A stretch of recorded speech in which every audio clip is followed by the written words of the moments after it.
was ready to leave her until I heard what she said that night. I had the divorce papers sitting in my car that night, signed, dated, ready to go. I'd even practiced what I'd say to her. Calm, detached. We've grown apart. This isn't working anymore. That was supposed to be it. But none of that happened because that same night, I overheard something that broke me and somehow put me back together. For months, I'd been a ghost in my own house. My wife, Ela, and I barely talked unless it was about bills or groceries. Dinner felt like a silent routine to strangers eating out of habit.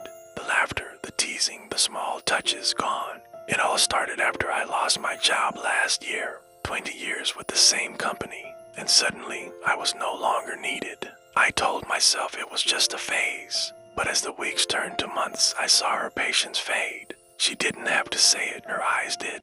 Disappointment, frustration.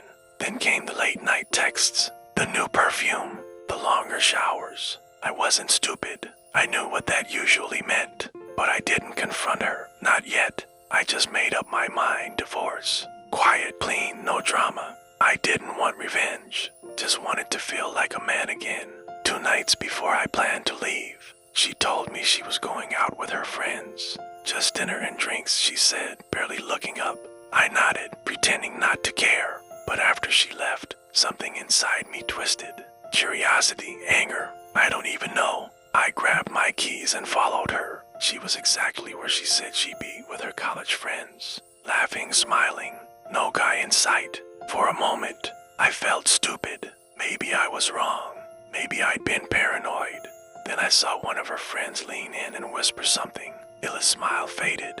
Her eyes filled with tears. She covered her face, and then I heard her voice. I got closer, just enough to hear. He's not the same anymore, she said quietly. He barely talks. He just sits there like he's somewhere else. Her friend asked, "Do you still love him?" Ela hesitated, then said something that completely broke me. "I don't know," she whispered, "but I remember why I fell in love with him, and that's what hurts the most." My heart stopped. She kept talking, voice shaking.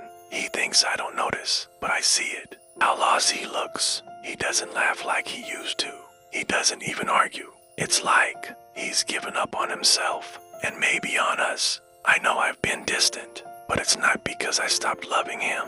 It's because I don't know how to reach him anymore." Her friend touched her hand. Ela laughed bitterly through her tears. "Sometimes I think he deserves someone better, someone who still believes in him. But then I remember how he used to look at me like I was enough, and I just want that back." I just stood there, frozen. I felt shame, guilt, everything. All this time, I was so sure she'd stopped loving me that I never once thought maybe she was hurting too. I slipped back into my car before she could see me, sat there for almost an hour, just staring at those divorce papers. Suddenly, they looked ridiculous, like something written out of pride, not truth. When she came home, I was in the kitchen making tea. She looked surprised. "You're up?" she asked. "Yeah," I said. "Couldn't sleep."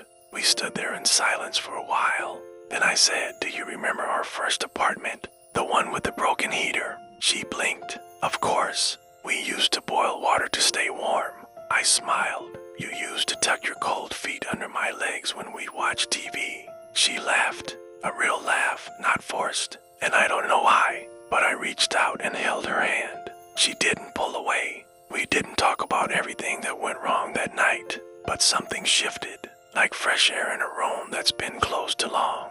Over the next few weeks, we started rebuilding, awkwardly, slowly, but honestly. We went for walks, cooked together, talked. She told me she felt invisible. I told her about the shame I'd been carrying, the failure I couldn't admit. It wasn't perfect. We still argued, but for the first time in a long time, we were trying. Last week, I found that same envelope in my car, the divorce papers. I sat there for a while, then tore them in half, because I finally understood something. Marriage isn't about never breaking. It's about choosing to mend even when the cracks run deep. And sometimes, love doesn't sound like "I love you." Sometimes it just whispers, "I still believe in us."